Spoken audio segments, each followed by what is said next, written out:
নমস্কাৰ বন্ধু বান্ধৱীসকল, আশা কৰোঁ আপোনালোকে ভালে আছে। আজি মই বনাম পায়স কেনেকৈ অতি কম খৰচতে কেনেকৈ বনাই মই আপোনালোকক দেখাম।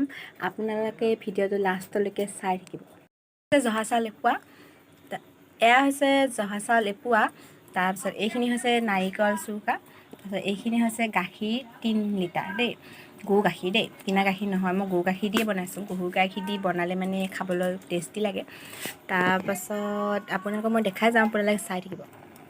এতিয়া মই ইয়াতে চাউলখিনি অকণমান গাখীৰত অকণমান পানী দি পিনে অকণমান সিজাই লৈছোঁ। ইয়াতে তেজপাত দি দিছোঁ। এইখিনি মই এতিয়া লৰাই আছোঁ। তাৰপাছত ইয়াতে মই তেজপাত দিছোঁ। মই বাদাম একো নাই